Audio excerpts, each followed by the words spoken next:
চোখের সামনে নিজের প্রেমিককে আপন বর বোনের সাথে বিয়ের পিঁড়িতে দেখে থমকে গেল ইউসা। চোখ দুটো বড় বড় হয়ে গেল বিস্ময়ে। দম আটকে এলো তার। দীর্ঘ 2 বছর পর স্নাতক ডিগ্রি অর্জন করে দেশে ফিরেছিল ইউসা রোয়ান। বর বোনের বিয়ে জেনে নিজের পরিবারকে চমকে দিতে সময়ের আগেই চলে এসেছে সে। কথা ছিল দেশে ফিরে নিজের পরিবারের সাথে তার আর তার চাচাতো ভাই মাহির রোয়ানের বিয়ের বিষয়ে কথাটাও বলবে সে। কিন্তু এর আগেই এইসব হবে তা ভাবতে পারেনি ইউসা। ইউসাকে হঠাৎ করে দেখায় সবাই চমকে গেছে, বিশেষ করে মাহির। ইউসার মা, কাজিনরা, চাচিরা সবাই দৌড়ে গিয়ে ইউসাকে জড়িয়ে ধরল। আমার মা! কত বছর পর আমার বাচ্চাটাকে দেখলাম। কেমন আছিস মা? ইউসাকে জড়িয়ে ধরে তার মা জেসমিন বেগম কথাটা বলল। সকলের ধ্যান এখন ইউসার উপর। ইউসা তার মাকে জড়িয়ে ধরল এবং নিজের কষ্টগুলো মনের আড়ালে লুকিয়ে হাসল। মিহি কণ্ঠে জবাব দিল, ভালো। ইউসার চোখ তখনও মাহিরের দিকে। রাগ আর ঘৃণা সব তার চোখে প্রকাশ পাচ্ছে। এইদিকে মাহিরও হতভম্ব। 2 বছর আগে যে মেয়েটাকে সে ইউসলেস বলত, যে মেয়েটার চেহারার জন্য তাকে ট্রল করত, মোটা ছিল বলে বডি ফিটনেস নিয়ে কথা শোনাত, সেই মেয়েটা এতটা চেঞ্জ কিভাবে হয়? এত সুন্দর কিভাবে হলো সে? ইউসা সবার সাথে হাসি মুখে কথা বলল। কিছুক্ষণ এরপর নিজের বড় বোন লামহার কাছে গেল। লামহাকে জড়িয়ে ধরে বলল, কংগ্রাচুলেশন আপু। তোমার ফিউচারটা অনেক সুন্দর হোক। কিন্তু তুমি বললে না যে তুমি মাহির ভাইকে বিয়ে করছ? লামহা ও ইউসাকে জড়িয়ে ধরল। হাসি দিয়ে বলল, বলার কি আছে? আমাদের রিলেশন তো 5 বছরের। সবাই তো জানত। ইউসা তাকালো মাহিরের দিকে। 5 বছরের সম্পর্ক তাদের, অথচ 3 বছর ধরে ছেলেটা তার সাথে নাটক করছিল। ইউসা কোনো রকমের নিজেকে সামলে মাহিরকে বলল, আশা করব লামহা আপুকে কখনো কোনো কষ্ট দিবে না। মাহির কোনো কথা বলল না। সে ইউসকে দেখেই যাচ্ছে। ইউসা স্টেজ থেকে নেমে গেল। পিছন থেকে লামহা ডাক ছুড়ল, কোথায় যাচ্ছিস? ইউসা স্বাভাবিক কণ্ঠে জবাব দিল, ফ্রেশ হয়ে আসি। এরপর তোদের রুমও তো সাজাতে হবে। কণ্ঠ স্বাভাবিক থাকলেও ভিতরটা যে তার জ্বলে যাচ্ছে। কাঁদতে ইচ্ছা করছে খুব। মাহিরের থেকে জবাব চাইতে ইচ্ছা হচ্ছে তার, কিন্তু এখন তার সময় নয়। ইউসা সেখান থেকে বেরিয়ে বাড়ির দিকে হাঁটা ধরল। বিয়ের স্টেজ বাড়ির পাশে করা হয়েছিল সুবিধার জন্য। ইউসা নিচের দিকে তাকিয়ে দ্রুত হাঁটছে। তার দ্বারা আর চোখের পানি আটকানো সম্ভব না। মাহিরের বলা সকল কথাগুলো তার অনেক মনে পড়ছে। এত মিষ্টি করে কথা বলে শেষে তাকে এইভাবে ধোঁকা দিল। ইউসা এক প্রকার দৌড়ে বাড়ির দিকে যাচ্ছিল, কিন্তু হঠাৎ সে ধাক্কা খেল এক লম্বা দেখতে যুবকের সাথে। সাথে সাথে ইউসা পড়ে যেতে নিল, কিন্তু যুবকটা তাকে ধরে ফেলল। বয়স হবে 29-30-এর কাছাকাছি। ইউসা দ্রুত সোজা হয়ে দাঁড়িয়ে মাথা নিচু করে বলল, সরি, আমি দেখতে পাইনি। যুবকটা কিছুক্ষণ ইউসাকে নিচ থেকে উপর পর্যন্ত দেখে গম্ভীর কণ্ঠে জিজ্ঞাসা করল, এইভাবে দৌড়াচ্ছিলে কেন? ইউসা শুধু বলল, পার্সোনাল ম্যাটার। এরপর দৌড়ে বাড়ির ভিতর মিলিয়ে গেল। এক নিমিষে কারোর বুকে ঝড় তুলে মেয়েটা এইভাবে পালিয়ে গেল। যুবকটা হালকা হেসে বিয়ের ভেন্যুতে ঢুকে পড়ল। তার পিছন কতগুলো গার্ডও নিজেদের দায়িত্ব পালন করতে ভেন্যুতে ঢুকল। যুবকটাকে দেখা মাত্রই ইউসার বাবা ইমতিয়াজ রওয়ান তার সামনে গিয়ে দাঁড়ালেন। হ্যান্ডশেক করে বিনয়ের সাথে বললেন, মিস্টার শাহনওয়াজ রৌদ্র, এতক্ষণ আপনারই অপেক্ষায় ছিলাম। রৌদ্র ইমতিয়াজ রওয়ানের সাথে হ্যান্ডশেক করে বলল, সরি ফর বিইং লেট। একটা মিটিং ছিল। It's okay. আসুন, বসুন। ইমতিয়াজ রওয়ান রৌদ্রকে একটা সিটে বসাল। রৌদ্রের চোখে তখনও ইউসার চেহারাটাই ভাসছে। কি মিষ্টি ছিল মেয়েটা। কিন্তু কে ছিল সে? রৌদ্র নিজের প্রশ্ন আর চেপে রাখতে পারল না। ইমতিয়াজ রওয়ানকে গম্ভীর কণ্ঠে প্রশ্নটা করেই ফেলল, একটা প্রশ্ন করি আপনাকে। একটু আগে একটা মেয়ে পিঙ্ক কালারের গাউন পরে যে দৌড়ে বের হল সে কে? রৌদ্রের প্রশ্নে ইমতিয়াজ রওয়ান ভ্রু কুঁচকে ফেললেন। কেন? কিছু করেছে ও? রৌদ্র না সূচক মাথা নেড়ে বলল। না, তবে দেখে মনে হলো আপসেট। কান্না কান্না ভাব দেখা গেল। ইমতিয়াজ রওয়ান একটা দীর্ঘশ্বাস ফেলে বলল। আমার ছোট মেয়ে ইউশা রওয়ান। মনে হয় বোনের বিয়ে হয়ে যাচ্ছে বলে আপসেট মেয়েটা। ইমতিয়াজ রওয়ানের কথা শুনে বাঁকা হেসল রৌদ্র। তবে আর কিছু বলল না। নাম জানার ছিল, জেনেছে, বাকিগুলো সে এমনিতে বের করতে পারবে। শাহনওয়াজ রৌদ্র একজন নামকরা বিজনেসম্যান। ইমতিয়াজ রওয়ানের বিজনেস পার্টনার।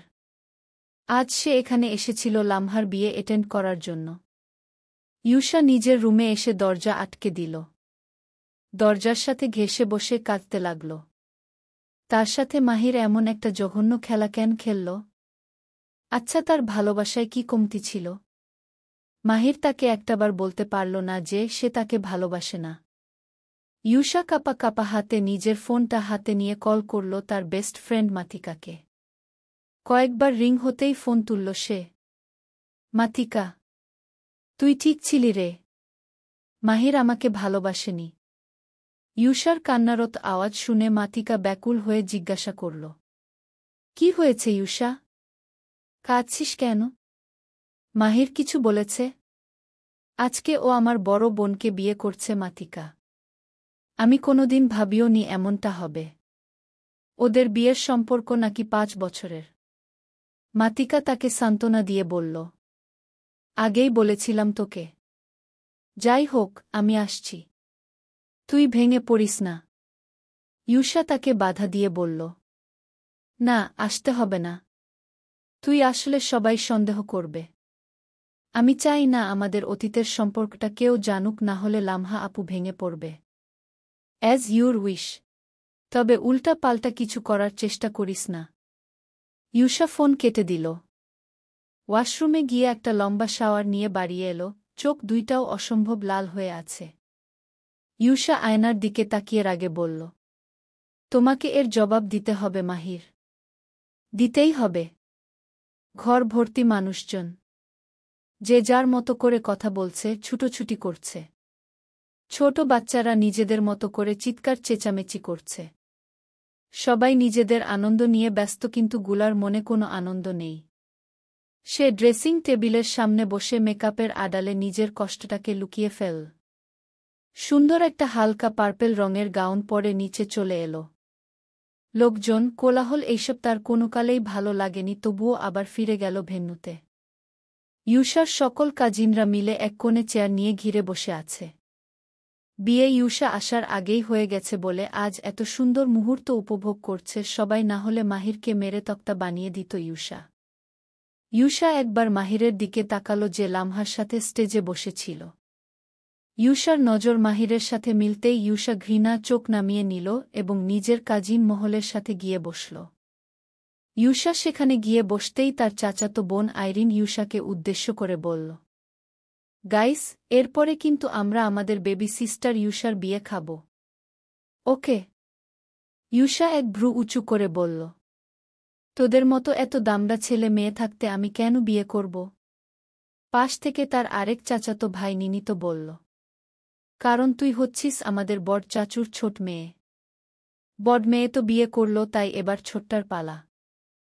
এরপর আমরা। নিমিতের কথা শুনে ইউশা কয়েকবার বোকার মতো চোখের পলক ফেলে বলল। এখন কি বাবার জেনারেশনের সিরিয়াল অনুযায়ী বিয়ে হবে নাকি? Note way. ইউশার কথা শুনে সকলেই হাসিতে ফেটে পড়ল। ইউশার মামাতো ভাই স্বামীর মজার ছলে জিজ্ঞাসা করল। কেন করবি না বল? ভালো পাত্র লাগবে? তুই শুধু টাইপটা বল, খুঁজে আনার দায়িত্ব আমার। আমার টাইপ দুনিয়াতে এক্সিস্ট করে না ব্রো। নিমিত ইউশার জবাবে ভ্রু কুঁচকে বলল। কেন কেন? তুই শুধু বল, আমরা তোকে আসমান থেকে হলেও নিয়ে আসব। ইউশা একটা দীর্ঘশ্বাস ফেল। সে মনে করেছিল মাহির তার টাইপের হবে, কিন্তু সেই হারামজাদা তো তাকে ধোঁকা দিয়ে দিল। ইউশা নিজেকে কোনমতে স্বাভাবিক রেখে বলল। আমার টাইপ বড়ই অদ্ভুত। আমি অবশ্যই এমন মানুষকে চাইব যে আমাকে এবং আমাকেই ভালোবাসবে, যে আমাকে রানীর মতো করে রাখবে, আর যে আমাকে ভালোবাসার নামে নাটক করে মিথ্যা প্রতিশ্রুতি দিবে না। ইউসা তার শেষ কথাটা মাহিরের দিকে তাকিয়ে একটু জোর গলাতেই বলল।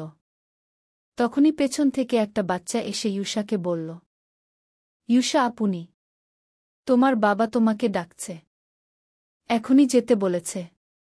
ইউসা সবার থেকে ক্ষণিকের বিদায় নিয়ে চল ইমতিয়াজ রোয়ানের দিকে। মেয়েটা ছোট থেকেই বাবা ভক্ত, তাই বাবার কোনো কাজে সে না করতে পারে না। ইমতিয়াজ রোয়ান আর রৌদ্র মুখোমুখি বসে আছে। বিজনেস নিয়ে কথাবার্তা চলছে তাদের মাঝে এবং তাদের চারপাশ ঘিরে রেখেছে গার্ডরা।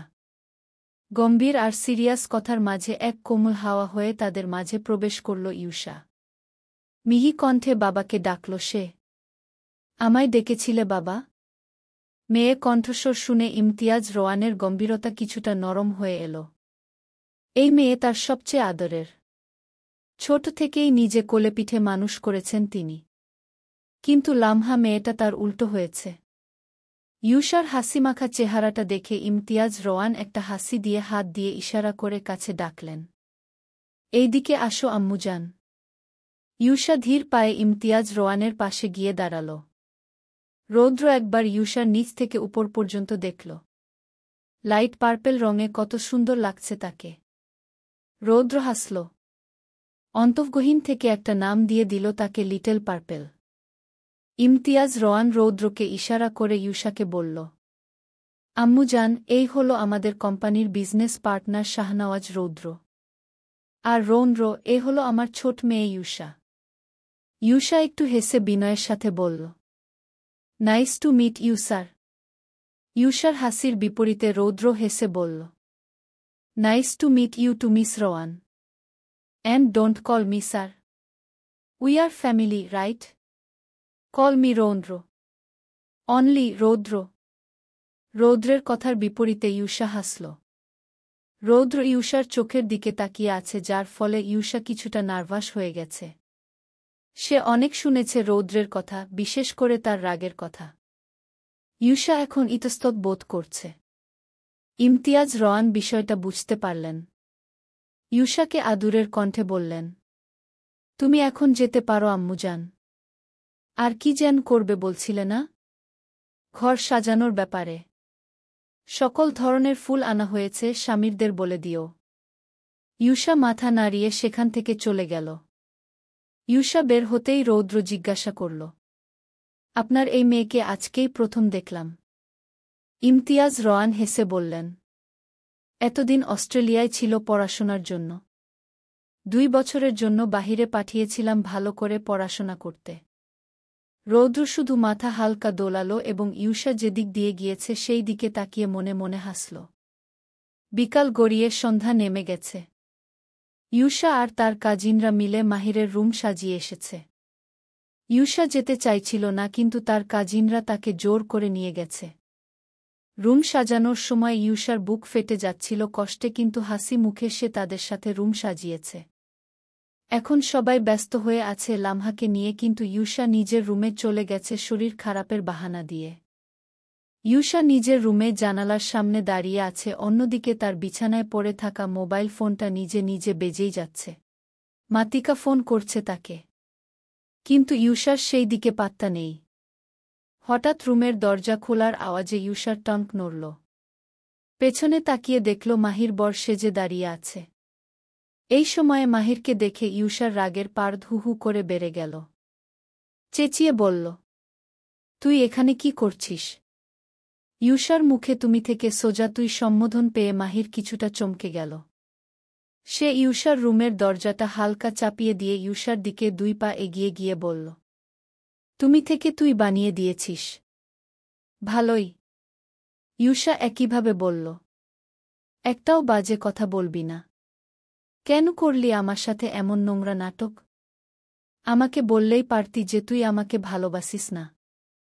আমি আর তোর কাছে আসতাম না, কিন্তু তুই কি করলি? আপুর সাথে রিলেশনে থাকার পরও আমার প্রপোজাল কেন অ্যাকসেপ্ট করলি? মাহিরের চোখে অপরাধবোধ স্পষ্ট। সে ইউসা দিকে আরেক পা এগোতেই ইউসা বলল, ওখানেই দাঁড়া। আর এক পা এগোলে আমি ভুলে যাব আমি তোকে কোনো এককালে ভালোবাসতাম। মাহির সেখানেই দাঁড়িয়ে গেল।